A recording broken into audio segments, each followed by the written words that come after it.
So the ones that we're gonna do in class are just gonna be things that are like these, or even easier than that. So, I told you there's gonna be one that is very difficult, I'll do it, and, then we'll check if I get the right answer, I hope I do. I always got the right answer so far, but there is one time, would be this one, what else could have. And you just need to understand the process at that point. All right. We are done with the math review. So the first chapter of this course, finally, is chapter 5. Risk, return, and historical data. I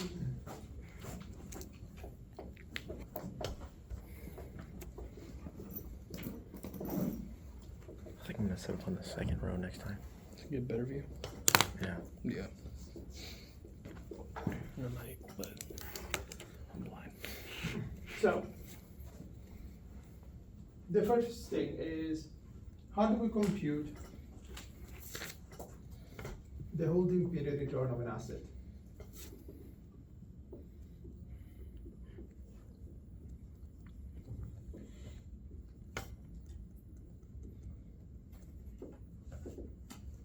Remember that?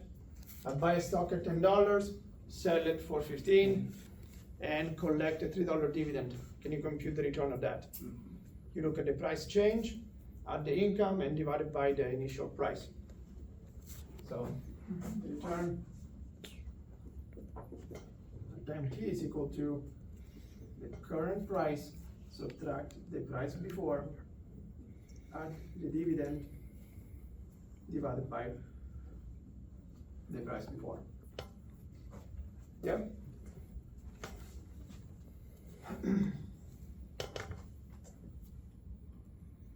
So,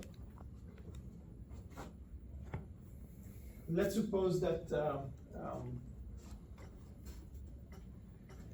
we have this data set. Suppose you have those prices over time.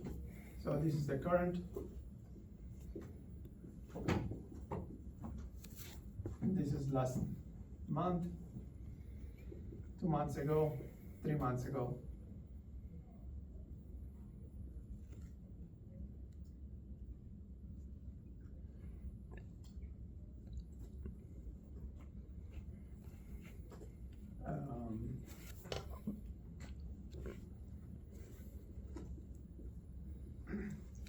Can you compute the returns from one period to the next? So, these are the returns. So, how do you compute the current return? It's current price minus the old, divided by the old. Yep. What do you get? 50 divided by 50 is 100%. What about here? Current is 50. Previous is 50. Previous is 50. So you get 0. Yeah. What about here? Current is 50. Previous is 100. Divided by 100. Yeah. 50 divided by 100 is negative 50%. Yep. Do you agree with those? So, picture having this list, but way longer than that, like 100 different returns, 200 different returns, 300, whatever, 1,000. Or like the data sets that I use that have like 5 million data points. If I want to get an idea of the typical return, you have different options to handle that question, and one would be just look at the average of the returns. So if you want to summarize returns,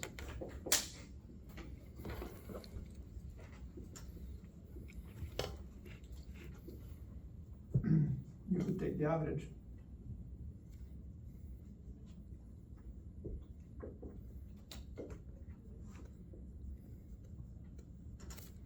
So let's see how that goes. you have the average return is equal to return 1 plus return 2 plus continue return n divided by the number of returns that you have. That's the way you compute an average. So put numbers in there. You have positive 100 plus 0 minus 50%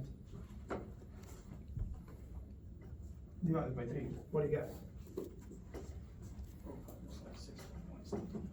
What is it, 15 point something? 16? 16 and 2/3. 16.67.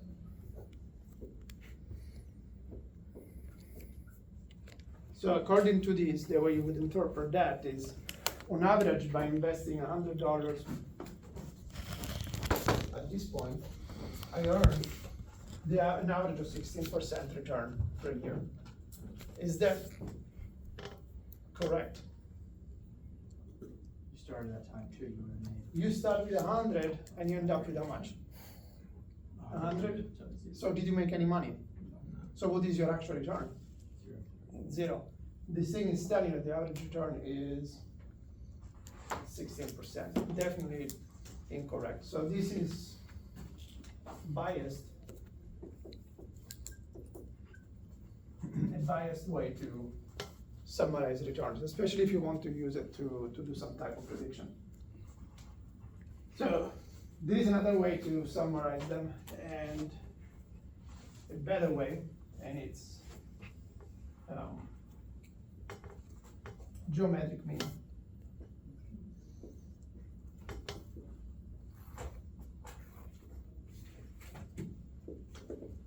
The way you compute a geometric mean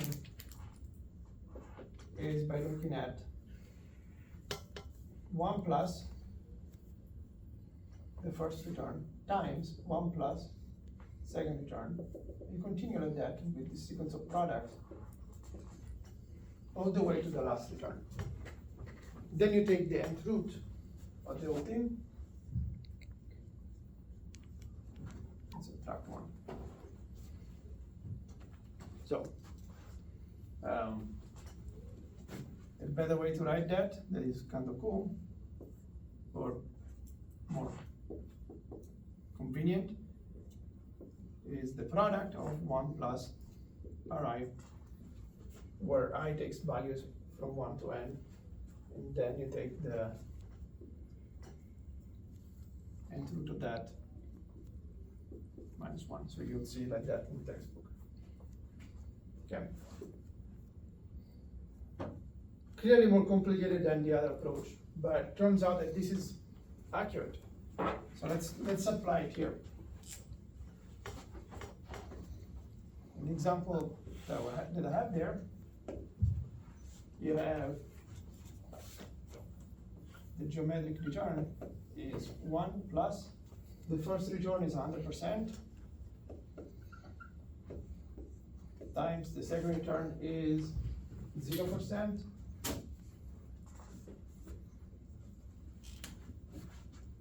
plus 0%, times the third return is 1 plus minus 50 over 100. How many returns do we have? 1, 2, and 3, so take the cube root, subtract 1. So this is 2 times 1 times, this is what? 1 minus 0.5 is 0.5, or half. Take the cube root. 2 times 1 times half is 1, cube root is 1.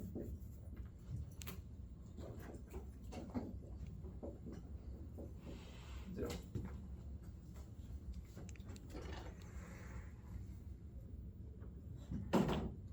Yep. So what is this thing telling us? Telling us the geometric return or the actual return That is the unbiased. A return that takes this initial value to this final value and is applied equally at every period will be 0. So you had 0 growth that takes you from here to there. Yeah? So this is definitely accurate, but the downside is that this is complicated to calculate. So you're gonna have a project with maybe 500 different returns. How would this formula change for that? You would have 1 plus the first return times 1 plus the second and so forth. What do you have here? Raised to what power? 1 over 500. 500, subtract 1. And it turns out that Excel will not like you that much if you make them do this type of calculations because it's too much. So depending on what version of Excel you have, there is a function called geomean.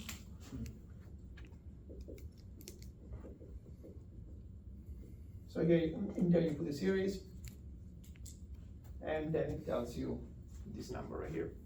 So it calculates how many data points you have and everything else. So, but the problem is that you cannot put 1,000 data points in it. The old version of it, I don't know if they updated it recently, but the longest series you could have was about 30 data points. Beyond 30, it just crashed. So, how can we do this stuff without relying on that and without having to do all those calculations? An approximation of the geometric mean return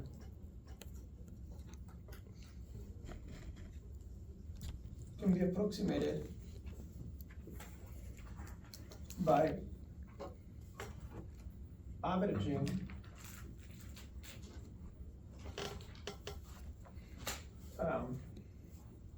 what they call the log difference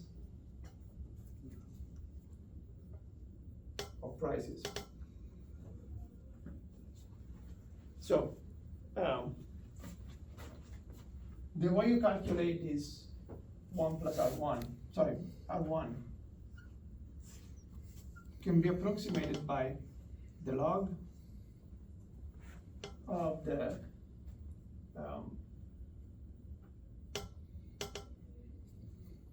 P1 minus the log of, P0, the previous price. So in general, a return can be approximated as the logarithm of the price, the current price minus the log of the previous price. And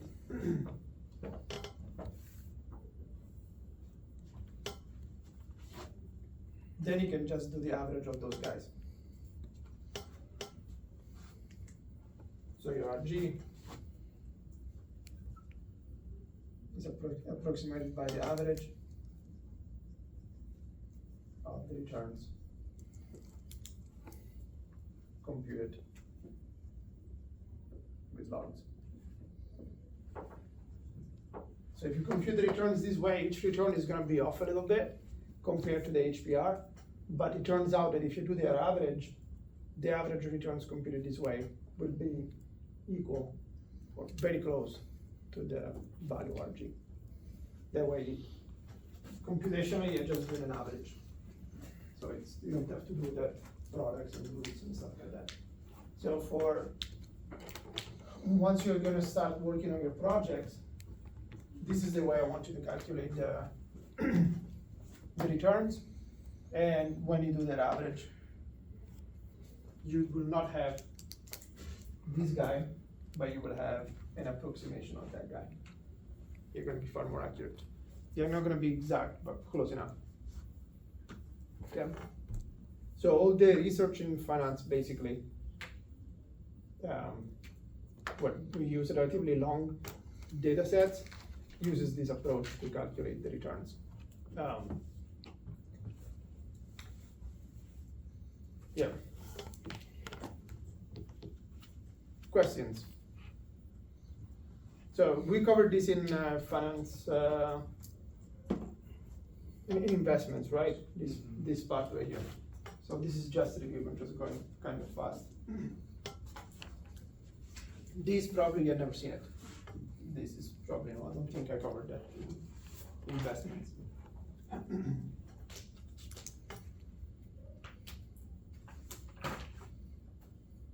So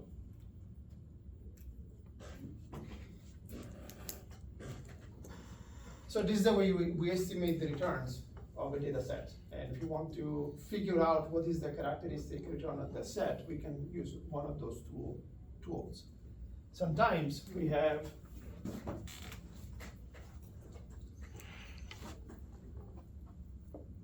average return given a distribution. So instead of having a set of returns, you might be given a table where you have the return, a possible return, and a probability that that return takes place. So you might be given return 1, P1, return 2, P2, return 3, P3, for instance, where you have typically a state of the economy and the probability that that occurs and the return of an asset produced under each of those conditions. So this could be an expansion, and there is 0.2 probability that there is an expansion, and under an expansion, this particular asset produces returns of 10%. Then you might have a normal type of economy where you have a regular type of growth that is more likely, 0.6%, let's make it 0.5%, and that asset produces a return of 4. And you can have a recession. The odds of a recession may be, suppose those are the only 3 states, what would be the number that goes here? 0.3. The probability is always add up to 1. So the only number consistent there will be 0.3. And you get that. So in this scenario, if you were to hold this asset through several cycles of normal economies, expansions, recessions, and so forth, what would be your predicted long-run rate of growth? But the average growth rate in this case is just the weighted average of the return of each state times the probability that state takes place.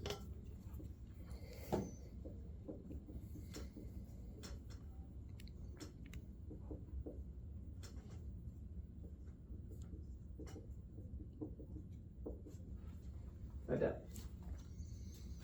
So it will be the expected return of this scenario, where you have only 3 different states of the economy. So in this example, you would have R is equal to, the first return is 10%. First state of the economy has a 0.2 probability of taking place. Then the next return is 4%. The likelihood of that happening is 0.5. Then the last one is negative 15%. The likelihood of that is 0.3. So multiply and then add, this gives you subtotal of 2 minus 4.5. So what is the long run predictor for the returns of this asset? When you add them all together is negative 0.5%.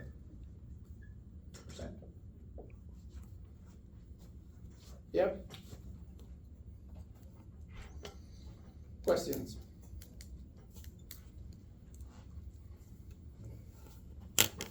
Can you tell me how these and these are actually equivalent?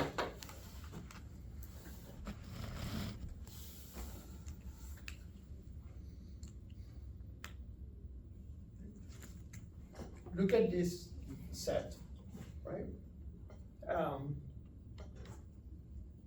What is the likelihood if, suppose this was characteristic of this asset, suppose you were just picking numbers from this list, what are the odds of picking that? What are the odds of picking this? What are the odds of picking that? Equal. It would be 1/3, 1/3, 1/3, right? So it's 1/n. So if you look at this is the same as a probability of 1/n that multiplies each return. So essentially, you can think of this formula as a special case of this one, where each asset is equally likely, each state is equally likely to occur, and each of them would have a likelihood of 1/3. Okay, so you're trained to see things as different things, but in reality, the formula of average that you have used since when you were 10 is actually a special case of this one, where the likelihood of each event is 1 over the number of events. Yeah? Questions? Is that called a naive assumption probability whenever they're in equal weights? Equal weights? I believe so. Okay. Yeah.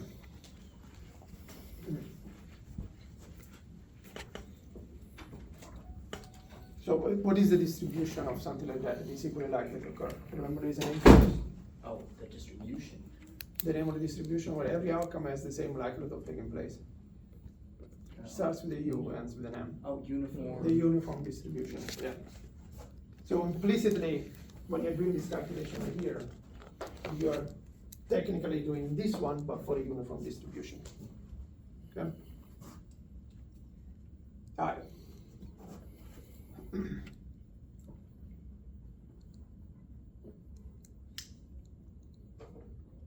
So this is basically the way we summarize returns. And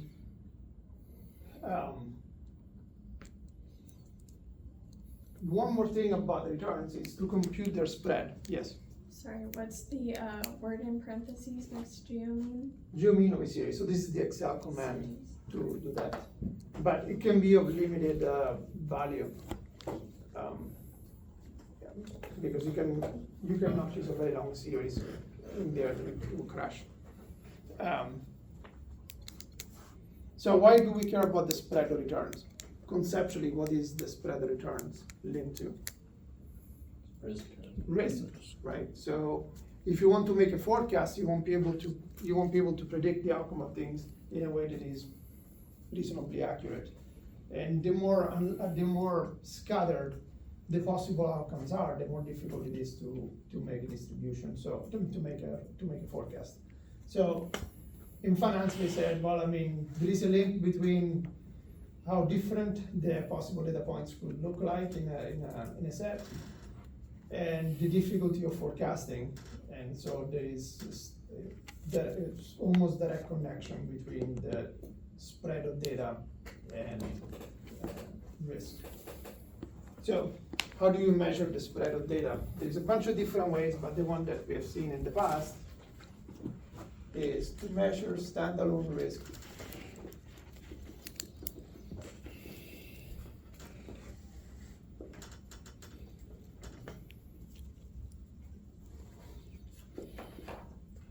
To measure standalone risk with what?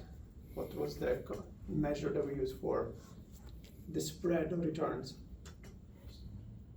Sigma, standard deviation. Standard deviation, right?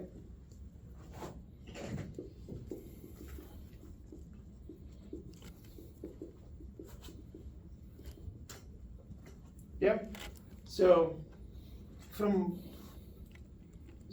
this, if you're measuring the risk of a single asset, this is probably the most reasonable measure you can have based on the knowledge that we have so far.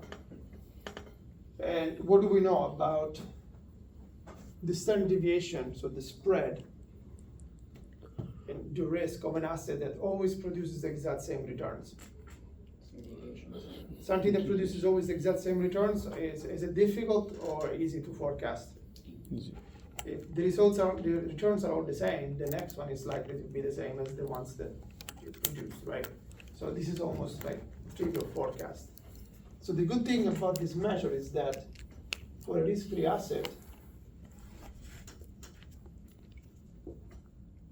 the risk is 0 by definition because it is free. And it turns out that the standard deviation is also 0. Now the question will be at some point, how good is standard deviation to measure risk of assets that are risky, but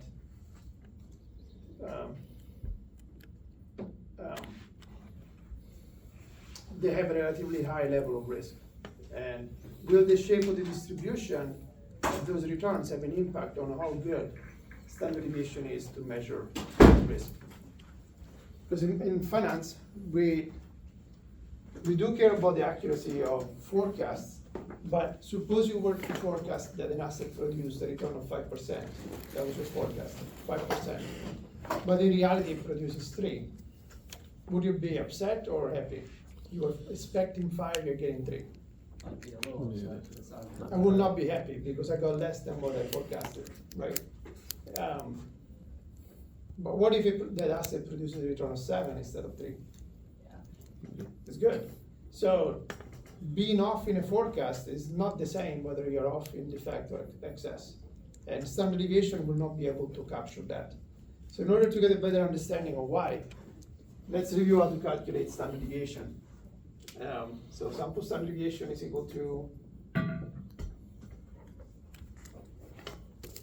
come on, your turn. Wait a minute, So something. think about the name, is the deviation, right? So it's a- So deviation is what? Is how some number departs from a benchmark. So you're looking at a return, subtract the average return, that gives you departure from a benchmark. But according to standard deviation, whether you're off in excess or defect, it doesn't matter, it's still off. So we want to penalize positive and negative deviations equally. So to make them equal, we square them. So we get rid of their sign. We repeat that for all the data points that we have. So add them up. And then we divide by n-1. So you're doing the average of those deviations. Now, if the returns are measured, if the numbers in here have some units of measure, like yards or meters or whatever it is, and you square, then your standard deviation will have some units that are not coherent with the data set you're working with. In fact, this is in yards. If you do this part right here, that gives you square yards, which conceptually is a measure of something totally different. You're going from length to area. So we need to bring this back to the original units. That's why you take the square root. So this is the way you calculate the spread or the standard deviation of a set of values.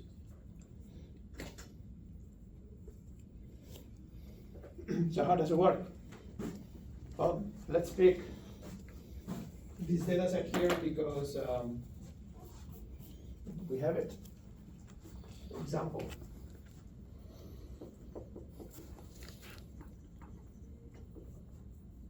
What is the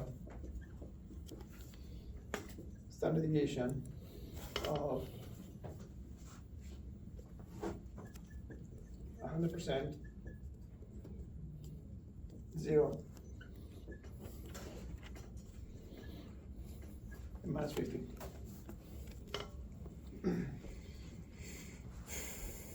So in order to use it,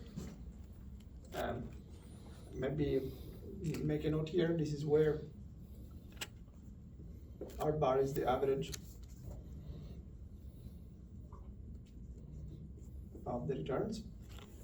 So step 1, calculate the average of those things.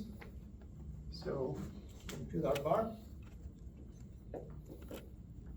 which is 100 plus 0 minus 50 divided by 3. We calculated that thing right there, and it was 16.7, let's round it. And now that we have that, we need to calculate the deviations. So a convenient way to organize your the information here, you have the returns, 100, 0, minus 50, then compute the deviations, subtract 16.7 from those numbers. And what do you get? This is 83.3, is that right?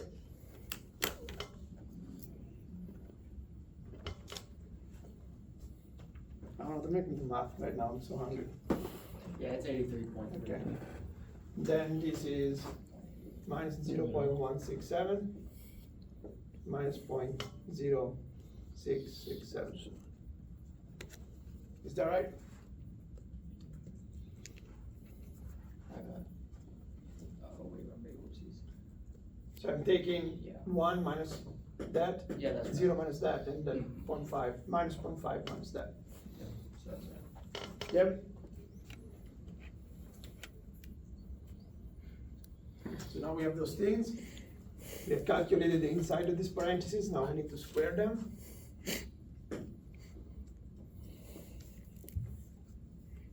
And I'm gonna get what you get. So 0.8833 squared.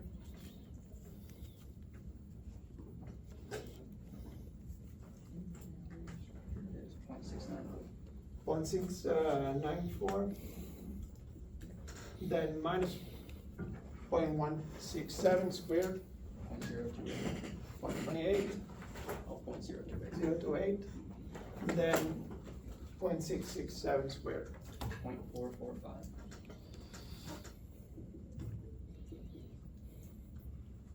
Yep. So we did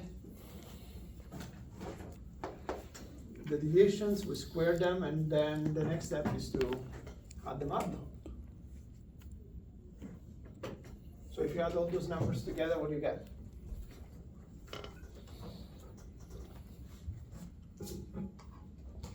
One point 167. 1.167. All right, so we calculated the sum. The next step is divided by. The sample size is 3. Subtract 1, so you're dividing by 2. So if you divide this by 2, what do you get?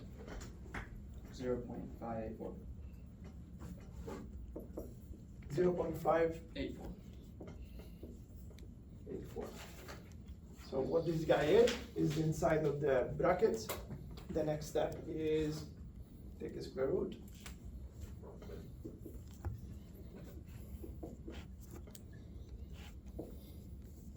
What do you get?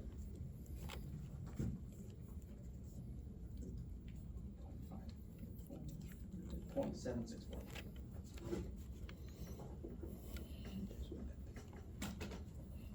Yep. Questions? Oh yeah, I guess I have one, but it's more statistics thing. When it's squared, doesn't that, I mean, looking at it, doesn't that mean like things that are further away from Yeah. mean costs? So think of this as some type of weighted average, where you want to give the weight. So this is the center point, the R bar. So you want an observation to be this many units away, either above or below. You want them to count the same. So that's why, that's one of the reasons why the stuff is squared. However, it's more costly for something to be a lot of compared to several observations to be near this point. So the reason why you're squaring that is so that this has a much larger impact of one observation that is slightly off. And that's a simple way to handle it. Yeah. Questions? You good? So, how much of this stuff is coming back from whatever you've seen? Stats, how is stats going? Have you taken Eagle stats? Yes, no? No? You will, and you love it. You know this stuff by then, so. Anybody else who has not taken Eagle stats? No? You have not taken it? But you have taken statistics, whatever, from math, right? Yeah. Sometime. Alright. So You this know, is you what you applied. what you use to figure out how risky an investment is. If I give you a sequence of returns, what if I give you a distribution like this one? So risk is given a distribution. Are you? I never wanted to take it.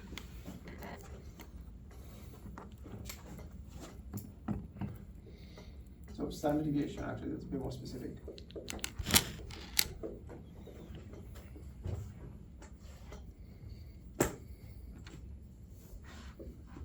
Returns given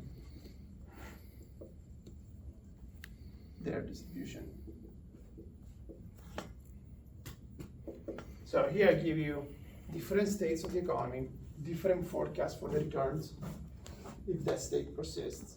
So I'm giving you basically this table right here. And the question is, how do we compute the standard deviation? Given this table where you have probability and returns.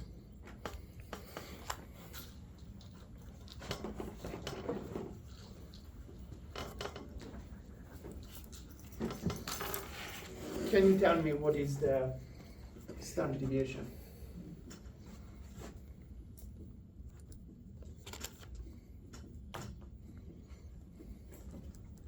Well, intuitively it has to be some measure equivalent to this one. And turns out that the standard deviation of something like this looks like this. You have, first of all, the symbol for standard deviation is not S anymore, but it's sigma.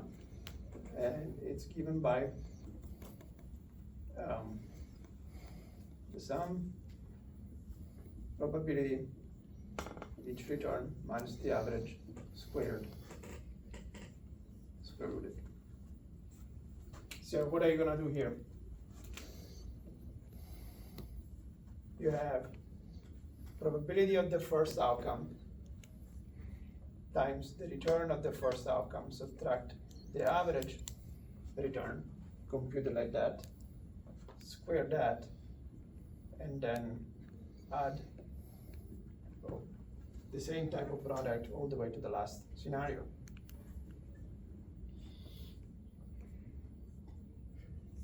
When you've done that, takes root.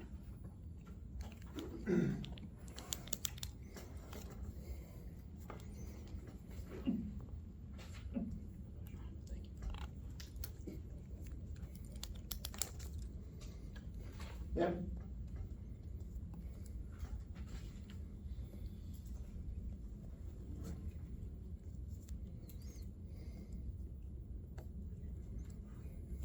Questions?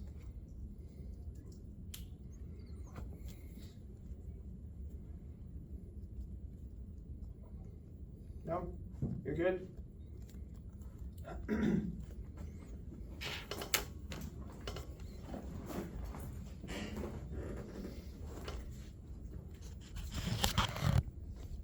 So as an example.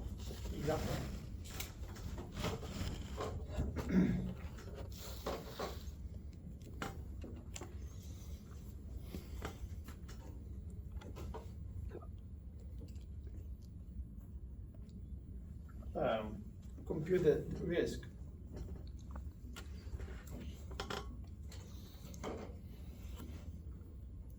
of the following forecasts.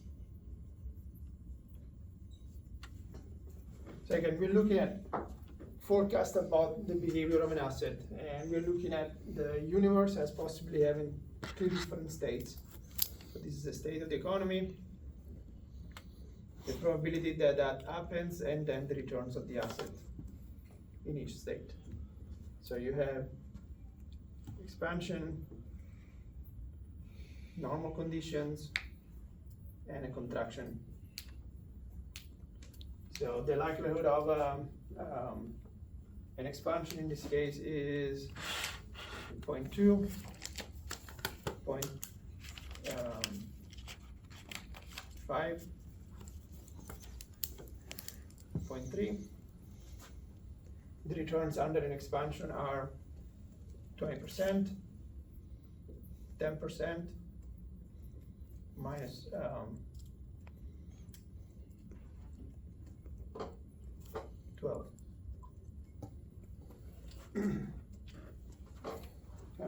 So in order for us to calculate the risk, first we need to calculate the expected return.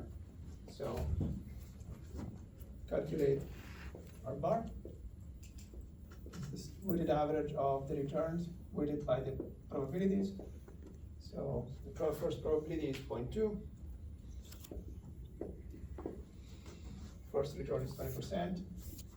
Then you have 0.5,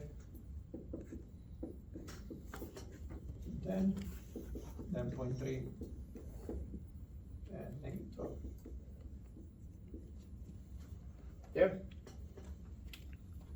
So we are just doing we're averaging out the returns weighted by their different likelihoods of taking place. So 0.2 times 20 is 4. This is 5. This is minus 3.6. So you get 5.4. Is that right?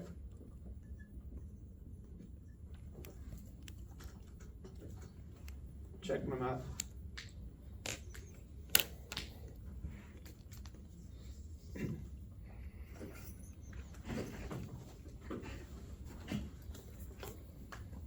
Is that right?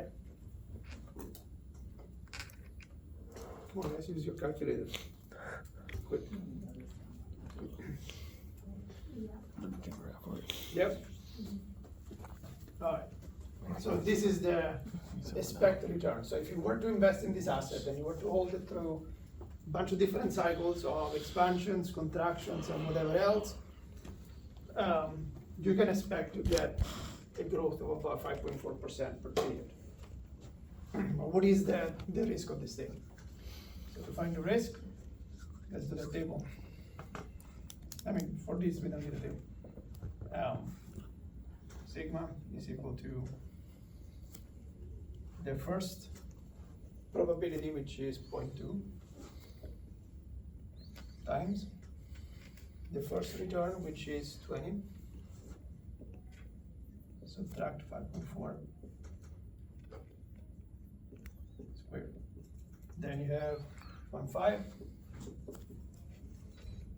10, minus 5.4. Then you have 0.3, minus 12, minus 5.4. So once you do these products and the sum, just take the square root. And so I have no idea what those numbers are. This is, convert that to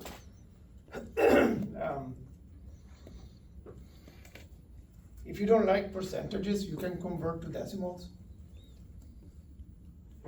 But you don't really have to, because let's suppose you don't convert to decimal. Suppose you don't. And this is gonna be a number in percentage. If you square it, you get something like percentage squared. Think of it as a variable. Times a number, you still maintain the same units. Then you can add them all up. And then at the end, when you take the square root, you end up with the same original units that you started with.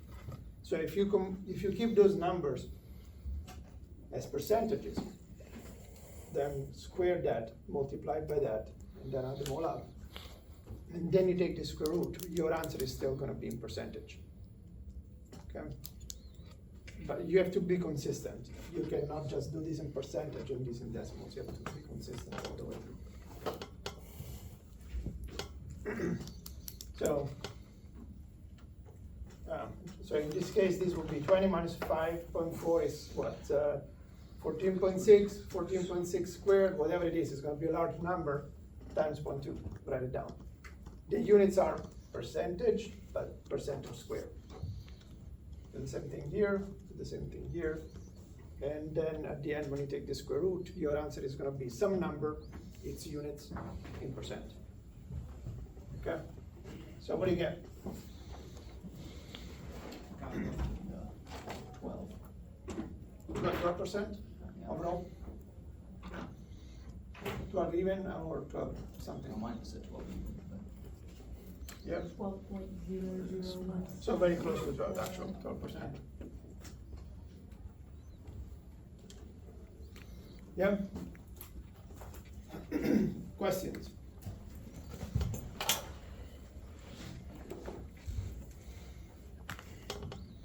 Will this be on the quiz? I don't remember if I put it there. Probably. So, yeah, it should be. At least some of it. Yeah. Or at least you will have to use some of this stuff later on for sure.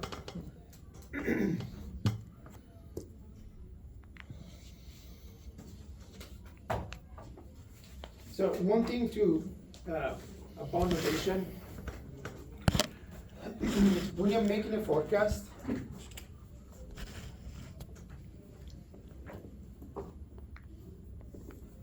and this has a meaning in statistics and finance. When you're making a forecast,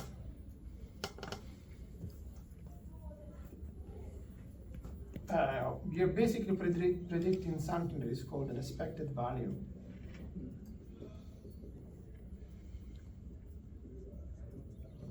And to indicate that some variable is a forecast of that variable, you write it this way. You put E bracket R.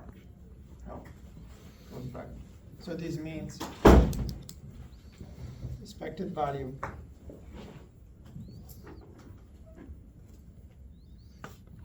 of R. So if I have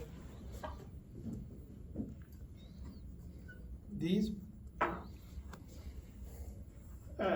sometimes they put this notation on top, the little wave. This means this is the expected value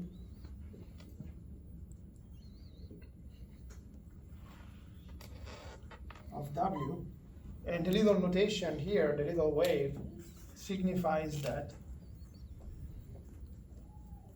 W is a random variable.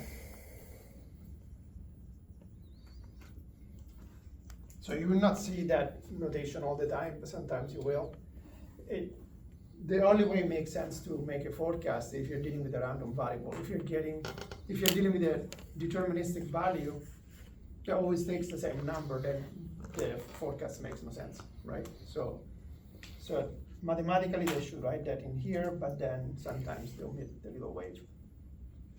So in doing our stuff later on, we always use that notation, E of something.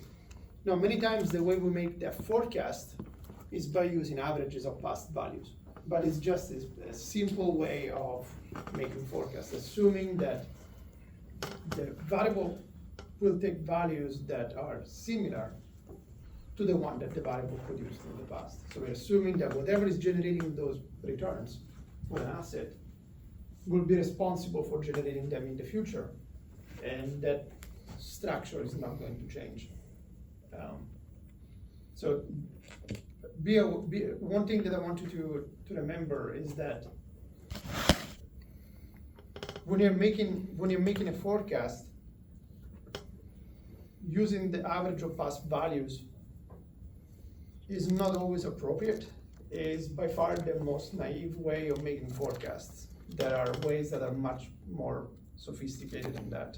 And in some fields, in some areas, like economics or things like that, sometimes using the past as a predictor for the future is a guaranteed way to be wrong. So,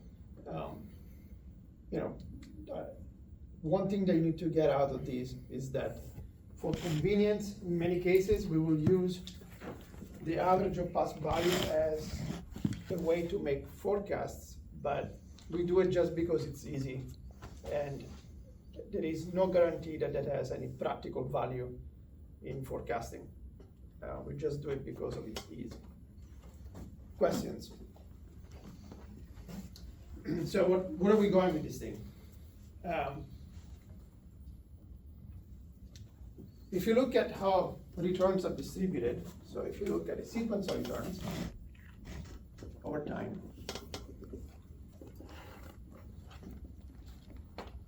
and so forth, and we do a distribution of them,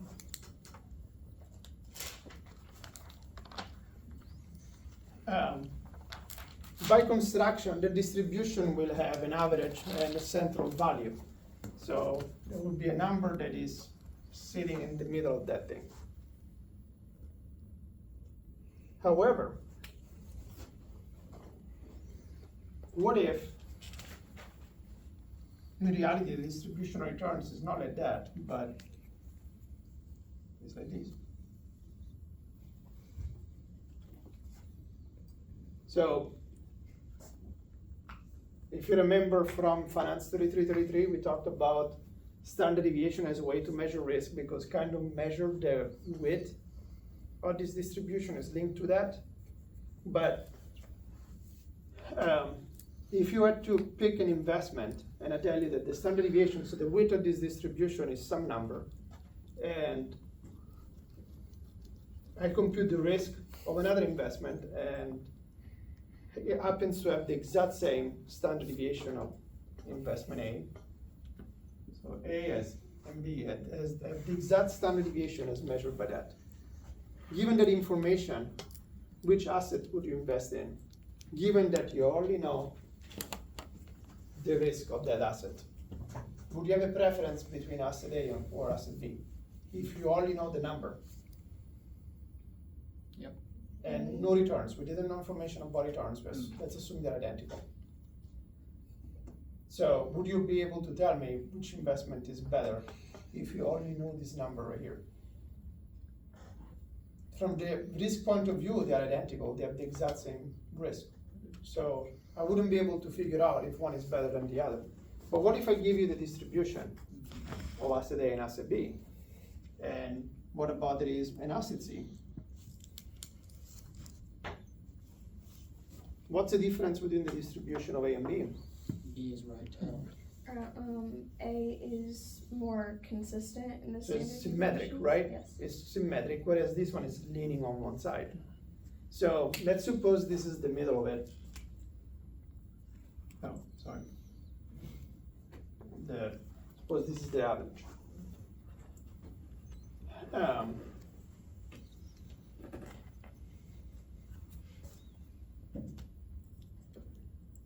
What can you tell me about this observation or this return compared to this one, R1 and R2? Let's start with size. Which one is bigger, R1 or R2 in this timeline, in this line? R2. R1 is to the left of R2, so R2 is bigger, right? So R2 is larger. But which one is more likely to occur? R1 has this likelihood of occurring, R2 has this tiny likelihood of occurring. Yeah? So,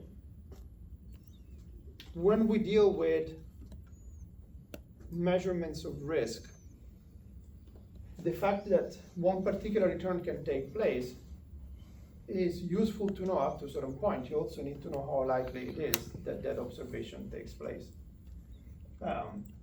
The two things combined is what matter. And when you do this calculation, you're kind of combining the two. You're giving more weight to certain values compared to others if they are more likely to occur.